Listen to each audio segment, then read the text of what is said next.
Six most disturbing moments caught on live TV footage. All right, let's lock in. Oh wait. Hold on.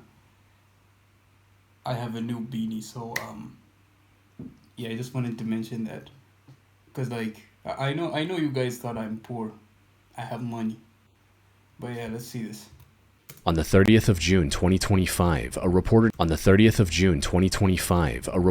Linildo Frazão went live from the Miriam River in Brazil to cover a tragic incident that happened there just a day earlier. In the early hours of June 29, a group of teenagers had decided to go for a swim in the river. Unfortunately, they underestimated its depth, resulting in the disappearance of 13-year-old Raíssa Fernandes. Seconds after entering the water, her friends watched her dip beneath the surface, and that was the last time anyone saw her alive. Divers looked for her underwater, while rescuers scoured the riverbank, hoping she might have washed ashore somewhere. But even after hours of searching, Raíssa was nowhere to be found. Linildo intended to use this broadcast as an opportunity to educate viewers on the dangers of river currents and general river. Wait, hold on. Don't tell me he fell in as well. Oh, fuck no. Please. Safety, not knowing that he was about to. Okay. Like, dude, you know you're coming to report on an incident that happened the day before, and the first thing you think of doing is entering the water. What the fuck? What the fuck? Dude, that didn't make any sense, like, bruh. Solve the mystery of Reese's disappearance on live TV. He took off his shoes and started slowly walking into the river while talking about the sudden increase in depth and how like, why the hell would you do this? it just didn't make any sense, bro. Cause like, dude, something happened the day before in this exact same place, and you decide to go into the water. Nah. dangerous it can be for I am not doing inexperienced swimmers. Quanto mais você desce, mais fundo fica. Ó, aqui, ó. Até que aqui é de boa, mas só que é uma descida. Aqui onde ela se afogou, gente, é uma descida. Pra você ver aqui, ó, o tanto que eu passei aqui, daqui dá mais ou menos uns 2,5 metros. Ó, e quanto mais você anda, ó a diferença aqui já onde eu estou agora, ó. Então, pessoal, e ainda tem a... Wait, is this river crocodile infested? Because I'm worried for the guy, bro. correnteza, aqui já, olha, ó, um passinho para frente, a água já tá praticamente me cobrindo. Então o risco aqui é muito grande, However, nothing could have prepared him for what he was about to encounter just seconds later. Ó a fundura aqui, ó. Ui.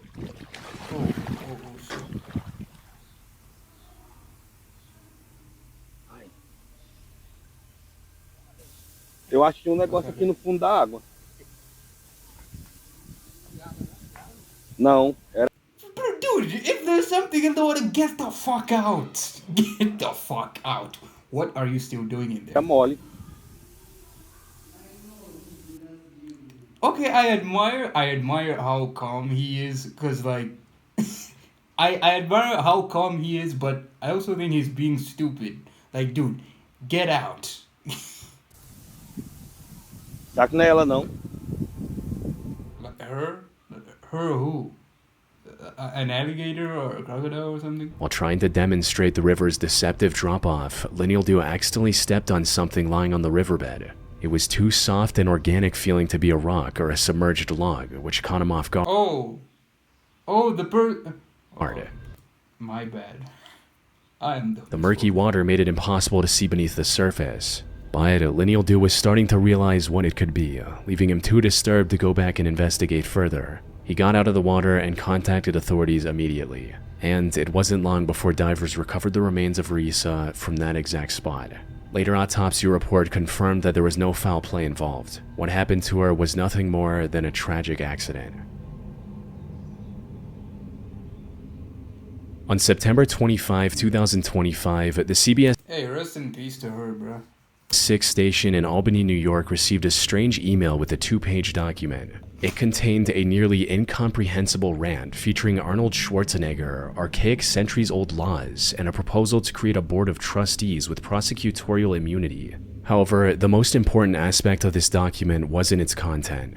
Instead, the reason it stood out among the hundreds of emails the channel received every day was its author, 53-year-old Lawrence Krauss, who also included a selfie alongside the document.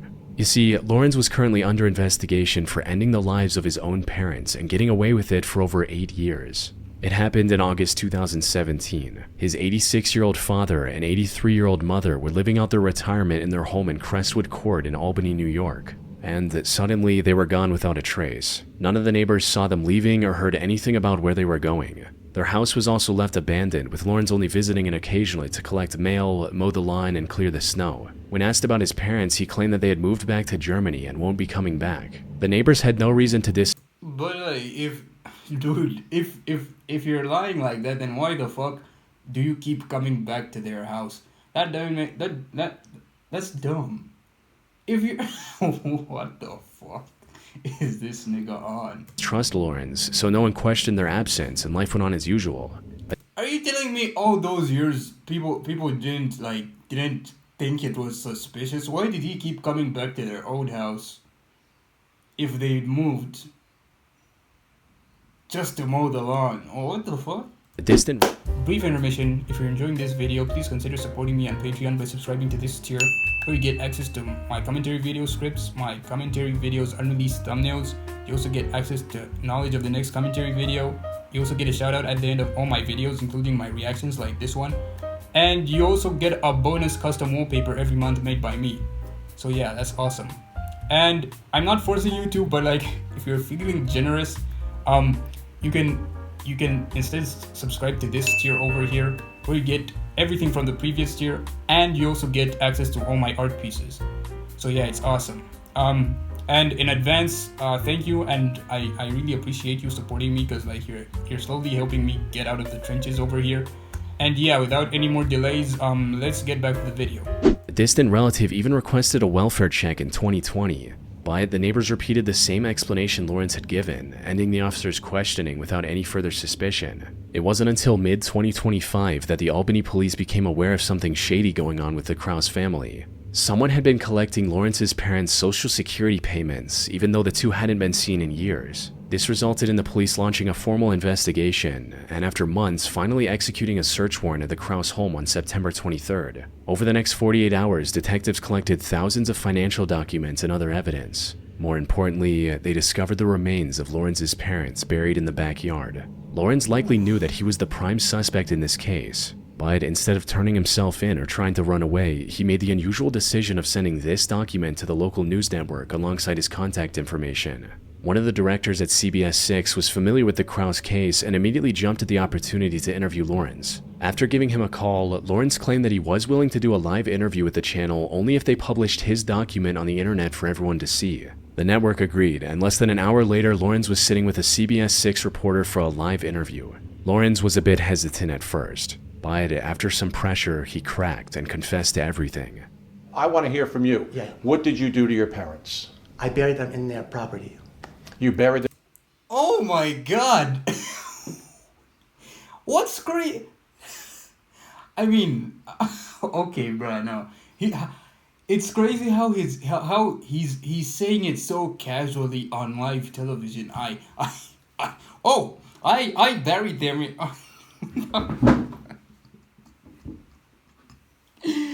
Dude, this nigga crazy. This nigga's on something, bro. What the fuck? First, but after some pressure, he cracked and confessed to everything. I want to hear from you. Yeah. What did you do to your parents? I buried them in their property. Oh, I buried them in their property. Dude, this nigga's on something. He's definitely on something, bruh. What the fuck? Why is he saying it so casually? Nigga, get the fuck out. Get the fuck on. You buried them in the backyard of that house in Albany. Right. When it actually happened, when your parents died, did they know it was happening to them? Oh, yeah. And they knew it was at your hand? Well, yes, no one else's. Right. So This nigga's disgusting. I can't stand looking at him for much longer. they realized what you were doing to them as it happened. Yes. They knew that this was it for them, that they were perishing at your hand. Yes. And it was so quick. How did you do it? And it was so quick. Nigga, shut your fucking ass, bro. Get your chopped ass. Somebody get his chopped ass in jail. What the fuck? Yeah, I can't talk about that. Well, you've just told us that Right. it was at your hand. Right. Were there drugs involved? Was No. there a suffocation? You suffocated them? You suffocated your parents? Yeah.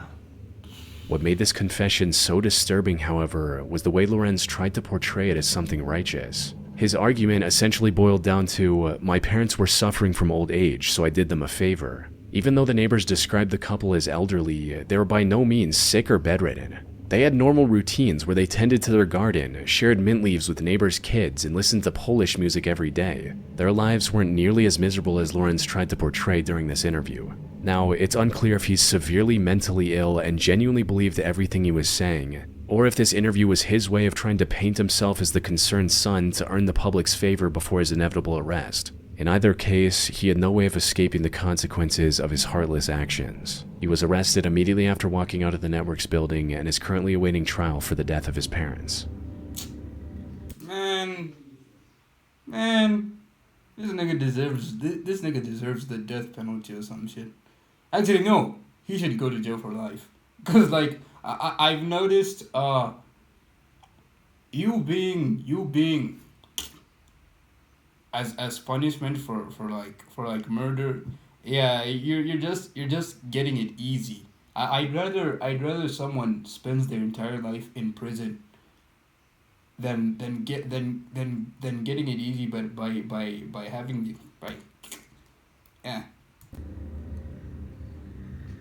On the night of October 28, 2023, the Utilita Arena in Sheffield, England was packed with over 8,000 spectators. They were there to watch the ice hockey match between the Nottingham Panthers and the Sheffield Steelers. The whole thing was also being broadcast live on TV for fans across the world, and the match started off completely normal. The first period ended without either team scoring a point.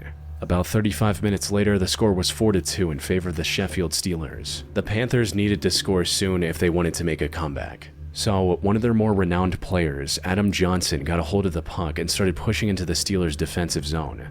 But before he could reach the goal, the match got interrupted by one of the most tragic incidents in ice hockey history. As Adam was making his way to the goal, a different player of his team bumped into Matt Petgrave of the Steelers. This resulted in Matt getting launched in the air and slicing Adam's neck with one of his skates. For those who don't know, professional hockey skates are sharpened to a razor's edge, so it took very little force to leave a deep laceration across Adam's neck, causing him to bleed profusely in front of both the live crowd and the TV audience. Medics at the arena tried to stop the bleeding, but the cut was too deep. He had already lost a lot of blood on the ice. Adam was then rushed to a nearby hospital. Unfortunately, despite going into surgery as quickly as possible, Adam couldn't survive the injury and passed away just hours later. Matt was arrested shortly after on suspicion that he had cut Adam on purpose. However, investigators found no foul play in Adam's death and ultimately ruled it a tragic accident. The only silver lining in this entire case is that it resulted in the English Ice Hockey Association making neck guards mandatory for all players, something that would have likely prevented this from happening altogether. But at the time, wearing this protective gear was only a suggestion. On the evening of September 2, 2011, TVN, one of the biggest networks in Chile, was airing the latest episode of a show called Calle 7. It was a live game show where teams competed in various challenges to make their way to the top, and this weekend's episode was supposed to be no different. But things took a disturbing turn about halfway through the episode when the show's host interrupted the competitors seemingly out of nowhere and told them to stop. Quiero que paren la competencia. Quiero que paren la competencia, por favor. Nos acaba de llegar una información muy difícil de entregar. No habíamos querido decir nada antes de chequear bien lo que estaba sucediendo porque compromete a personajes del canal, a personas muy queridas, a un equipo del canal, entre ellos Felipe Camiroaga y Bruce, Roberto Bruce, que también estaba en aquel vuelo a la isla de Juan Fernández, según tengo entendido. Es información que nos está llegando en este momento. El Ministerio de Defensa informó esta tarde el presidente de la República que un equipo de TVN Iba al borde de una nave de la Fuerza Aérea de Chile que capotó en el archipiélago de Juan Fernández. However, the reason What? Aérea de Chile que capotó en el archipiélago de Juan Fernández.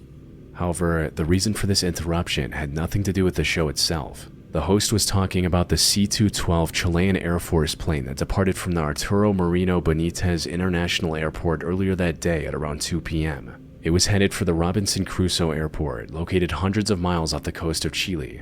Aboard was a full TV crew from the network, including the two renowned presenters, Felipe Camiroaga and Roberto Bruce. They were visiting Robinson Crusoe Island to report on the reconstruction after the 2010 earthquake. The flight started without a hitch. Unfortunately, as they were approaching the runway, the wind became extremely strong, making it impossible to land. The pilot tried to land a couple of times, circling in the air after each attempt. However, on the third attempt, witnesses saw the plane lose altitude much faster than expected and crash into the ocean just a mile from the island. By the time rescuers reached the crash site, it was already too late.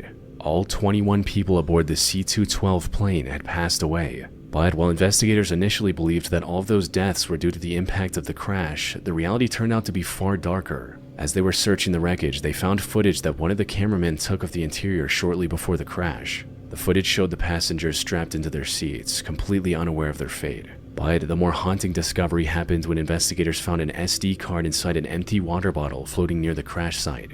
This card contained hundreds of images. However, analysis of these images showed that 2 of them were taken after the crash, including one of the plane's windows covered in water. These images put the crash into a whole new perspective. They showed that several passengers, including the cameraman who took these photos and preserved the SD card in the bottle, likely survived the initial crash. Sadly, they were trapped inside a rapidly sinking plane with no way out, forced to watch their aircraft fill up with water until there was no air left to breathe.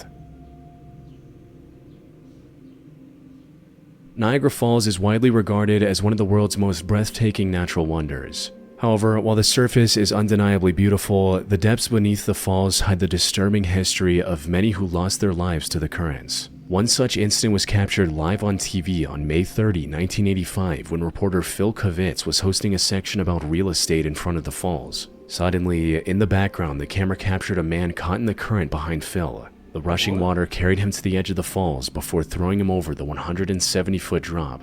And while a lucky few have survived the fall from the Niagara Falls, he wasn't one of them. The treacherous terrain under the falls also made it difficult to retrieve his remains. Once recovered, investigators identified the man as 56-year-old Robert Ahrens and concluded that the act was deliberate. However, Robert was only one of the 5,000 bodies that have been recovered from the foot of the falls in the last 175 years. Many of these 5,000 deaths.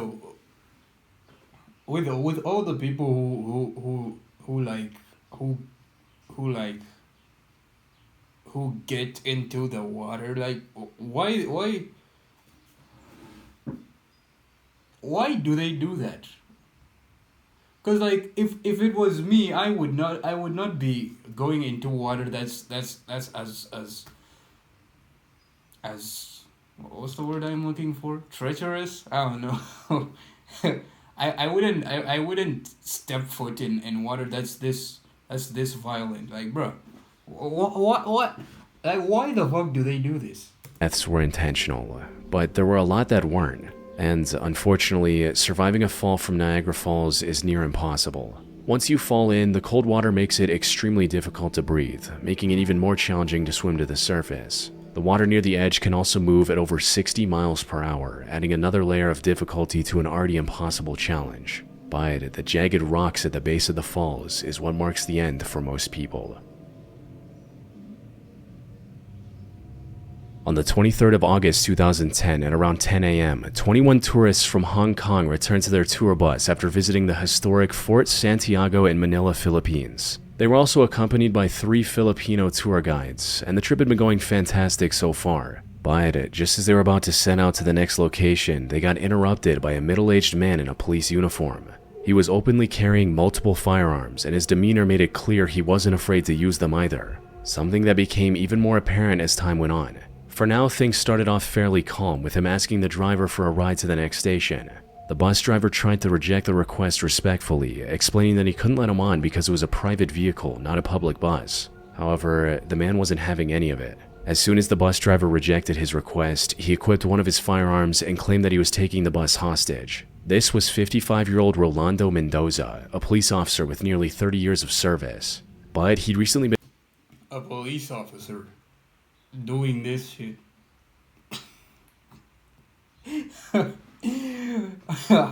Okay, I now know. It's taken me a while, but I now know even the police can't be trusted at this point. fired over drug charges that Rolando claimed were untrue. Getting fired left him with no pension after 3 decades of hard work. And while he tried to fight for his job through official means, his superiors wouldn't listen. In an act of desperation and defiance, Rolando took this bus full of tourists hostage and presented a single demand. He wanted his job. But nigga, the people you're taking hostage have nothing to do with your job. Why are you taking out your anger on these innocent people? They have nothing to do with this shit. They know nothing about you. But besides, the bus is a private bus. It's not a public bus. Nigga, calm your ass down, nigga. Back. The situation so far looked fairly manageable, with 2 of his former colleagues establishing communications without any pushback. They were even able to convince him to release a few of the hostages. Granting his relatively simple demand would have been easy, but what followed was one of the biggest hostage disasters in the country's history. All because those in charge couldn't agree on the next move. Things started going downhill when Rolando's brother tried to approach the bus and was immediately detained by the officers. This made the already furious Rolando even angrier and more unstable. The situation only got worse once the media got involved. Nearly every news channel in the country started broadcasting the situation live. They talked about everything, including the plans officials were making outside. What they didn't know, however, was that the bus had a working TV and Rolando was watching and listening in on everything. This could have helped him formulate a plan and get what he wanted without hurting anyone. Unfortunately, the lackluster response from the officials made a peaceful resolution near impossible. His anger reached a boiling point when he saw how his brother was being treated by the police on live TV. This resulted in Rolando getting blinded by rage and opening fire on the hostages. Around the same God damn, come on, bruh. What the fuck? time, the bus driver managed to free himself from the handcuffs Rolando put him in and escape through the driver's side door. Unfortunately, while he was able to remain unharmed, other hostages weren't as lucky, since, according to the bus driver, they were all dead, leaving Rolando alone in the bus. Oh my god, come on, what the...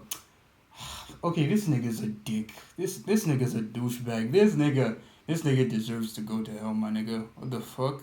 Revelation gave authorities the go-ahead to surround the bus and try to break in without any more casualties. But Rolando wasn't willing to go down without a fight. As soon as they tried to enter through the emergency exit, Rolando opened fire, hitting one officer on his bulletproof helmet and barely missing the others. So the officers thought of a different strategy. They flooded the back of the bus with tear gas, forcing him to the front, right into the crosshairs of a sniper, finally ending the hostage crisis. It wasn't until after his death that police realized the bus driver had misunderstood the situation and that 9 of the hostages were still alive. The massive loss of innocent lives broadcast live for the world to see, coupled with officials making wrong decisions at every turn, drew intense global scrutiny, marking this as one of the worst and most tragic incidents in Filipino history. Hey bro, W video. Okay, that last one really pissed me off. That motherfucker was a douchebag. He's a douchebag, bruh. He's a douchebag. But yeah, follow me on Instagram, Twitter, TikTok. Subscribe to my Patreon. Check out my commentary channel. And yeah, I'll see you guys next video. Peace.